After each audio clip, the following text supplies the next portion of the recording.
Okay, hello, good morning.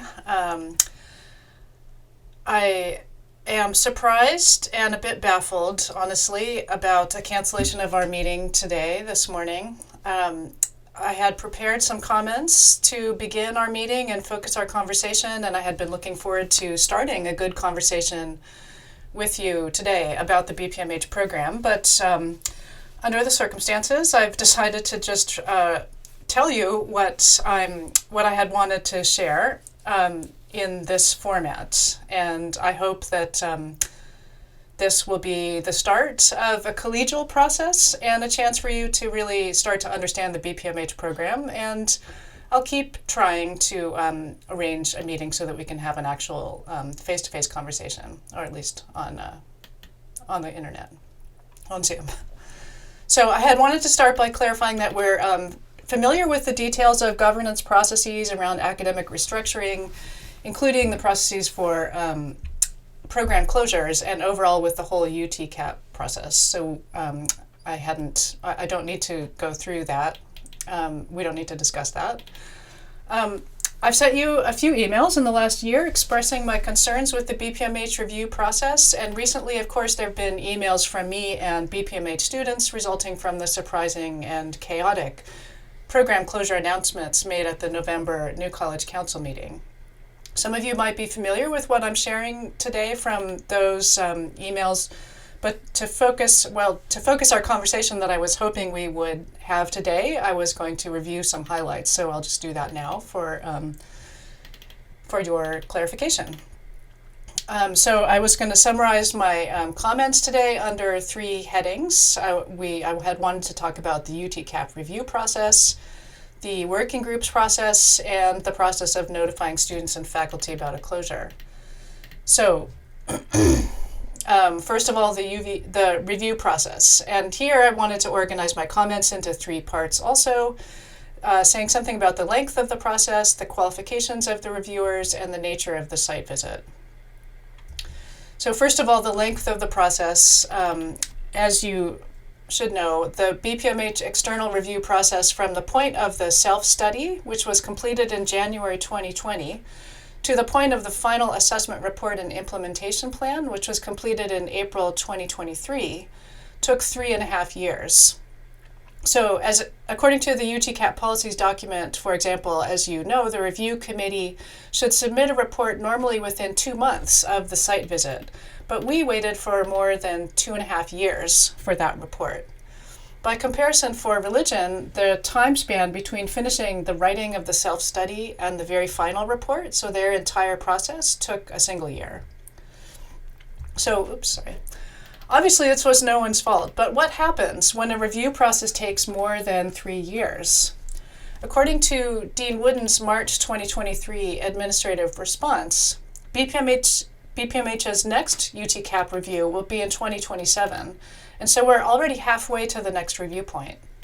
And because BPMH has already changed dramatically since 2019, the Dean's short, medium, and long-term priorities for the program, pertaining to the program in 2019, don't make a lot of sense now. So I'll summarize how the program has changed since 2019 in a minute, but I want to emphasize now that the January 2020 self-study really describes a program that's now almost unrecognizable. So second, the reviewers' qualifications. As you know, our review was paired with psychology, and the two reviewers were great as far as their expertise to evaluate the psych department. But UTQAP policies specify that reviewers have to be qualified by discipline and experience to review the program, and they have to represent peer institutions offering high-quality programs in the field under review. So in the last month, I've sent you many letters from academics and scientists at U of T and internationally. You should now understand very clearly that BPMH sits squarely in a discipline that developed out of decades of interdisciplinary research connecting the sciences and humanities. And this discipline is now well known as contemplative science. The original program name given 16 years ago, Buddhism, Psychology, and Mental Health, often leads to misunderstanding, which is why we've been trying for years now to change that name. So I've studied the CVs of the 2 external reviewers who came to assess our program, and I can't see any evidence of their qualification or experience with the discipline of contemplative science. Their review report and its recommendation also make it sound like they really don't know the field. There are so many researchers at peer institutions qualified to review our program, and I've recently sent you letters from a few of them. We would love to do a new UTQAP review now, with a set of reviewers who know the field. And in fact, earlier this year we did commission such a report on our own by a senior research fellow in contemplative studies at Monash University, and I'm hoping this report will be ready soon. Third, the site visit itself. So the 2 reviewers had 4 hours for their virtual visit with BPMH. They spoke to 3 undergraduates out of a total of over 300, 2 TAs out of a total of about 10, 4 faculty out of maybe 8 at that time, and administrative staff. Of course, there was a pandemic, and it was hard to get anyone to attend these things, but I hope you can see now from our recent surge of student action around the proposal to close the program how incredibly engaged BPMH students and faculty are, as are faculty and students in our cognate units. A poorly attended half-day virtual visit in the middle of the pandemic is not something we can reasonably use to decide the future of this program.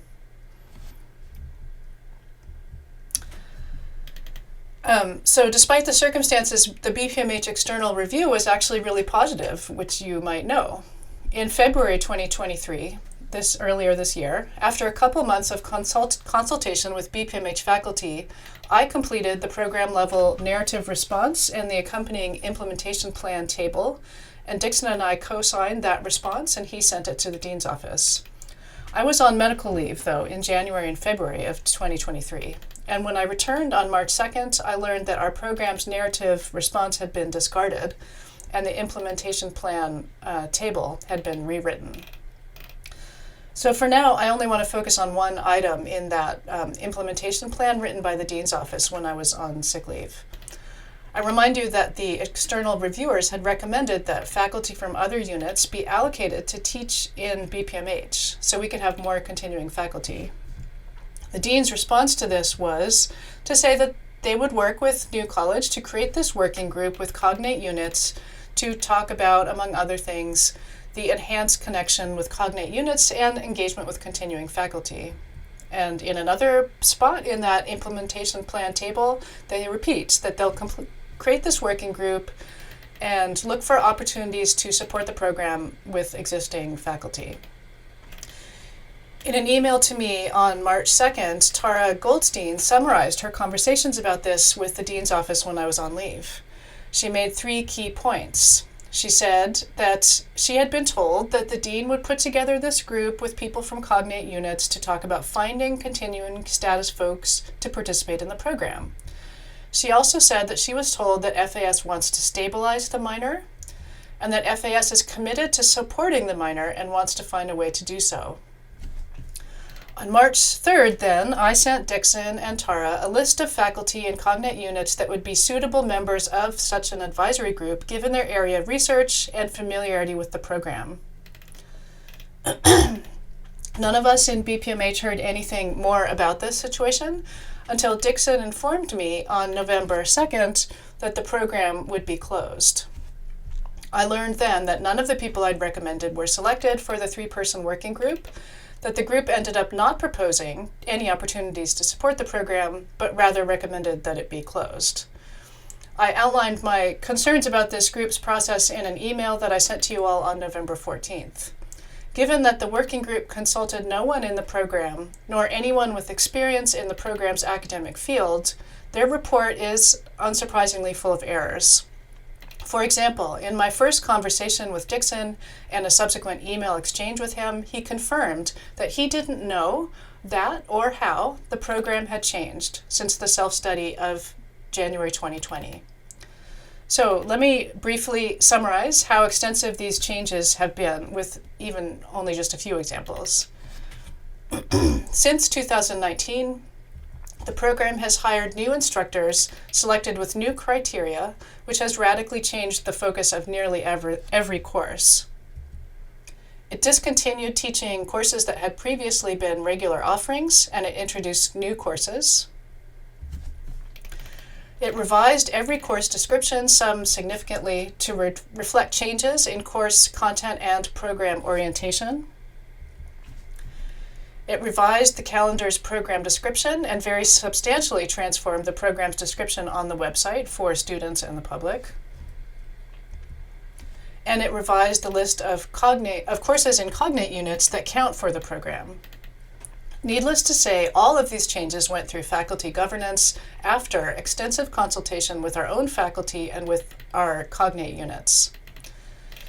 In addition, since 2019, the program expanded research opportunities for students in collaboration with our cognate units around campus, which include the Department of Psychology, Religion, Public Health, the Center for Buddhist Studies, School of the Environment, OISE, Faculty of Law, Faculty of Medicine, and Emmanuel College, among and other departments. It worked with advancement on fundraising for the program with a successful grant from a major donor and other potential large-scale opportunities on the table. We had a series of conversations with Bonnie, and we did surveys and focus groups with students, the purpose of which was to develop future-oriented plans for the program, including many discussions about connecting with cognate units to secure teaching faculty commitments, expanding online offerings in the program, a possible revenue-generating professional degree stream, which we get a lot of public requests for every month, basically, and an undergraduate major, which has been discussed again and again over the years. And finally, we created a new and very engaged peer mentoring program, and this is the student group who's by now gathered over 1,300 signatures on a petition to protect the program. So here we are today, or here we had meant to be today together, and I want to ask you, what's the rationale for program closure? We have a glowing external review. We have emails and public documents in which the dean says that given the positive external review, FAS will take the lead in looking for ways to support the program. We have one of the big donors in the field asking to give us money. We have senior academics from peer institutions writing in to call BPMH one of the flagship programs worldwide in contemplative science, a model for universities across North America, a leader in an innovative approach to scholarship and flourishing, and widely respected among many of us in North American universities who are interested in fusing innovative teaching and pioneering research. And we have 16 years of support for the program from New College, from donors, from students, from faculty and cognate departments, from thousands of community members who attend our events, and from this wide international community of scientists and other academics who know and admire our program. But then suddenly, there's this one-page report from a working group of non-specialists who consulted no one in the program, who admit to not even knowing that extensive program changes had gone through governance, who are supposed to be reviewing opportunities to support the program, and yet who conclude that it must be closed. This brings me to the last month, and I'll start to wrap up here. As you know, on November 15th, Dixon announced to faculty and students that enrollment in the program had been suspended and the program would be closed in 2025. No faculty or student consultation had occurred, and at that time none was proposed.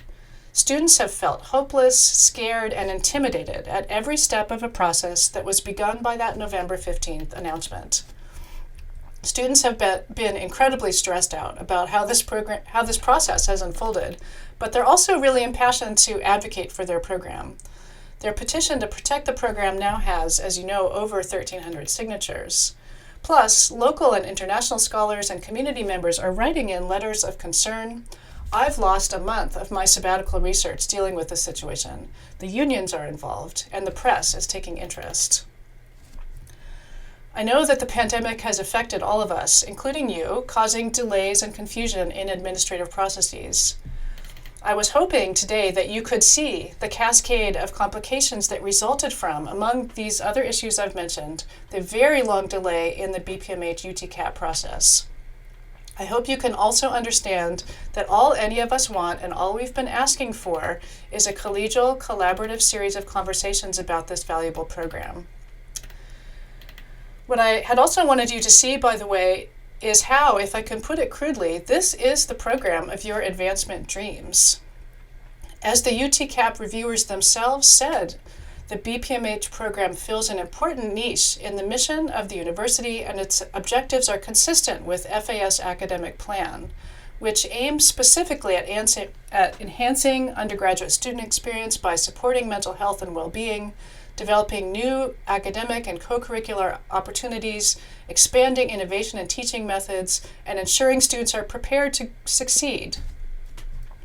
The reviewers also pointed out how BPMH connects with FAS's priority to develop new programs in cutting-edge fields of study and to adopt innovative, high-impact teaching approaches, including experiential, community-based learning, digital pedagogies, and so forth.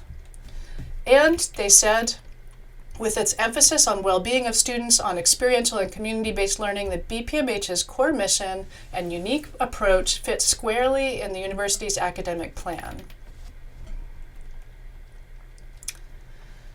So, if you've been reading the letters I've sent you from scholars in the field, especially those from UVA and TMU, for example, you'll know that they've raised tens of millions of dollars for their contemplative science programs and centers. Those are cutting-edge programs that are just like ours, except they have enthusiastic support from their institutions. U of T already has many of the most renowned scientists in this field working across 3 campuses, and some of them have sent you support letters too. I know you may not have had much opportunity to engage with this program yet, but I strongly encourage you now to learn more about it and to work with us collegially and collaboratively to support and strengthen this valuable program in every way possible.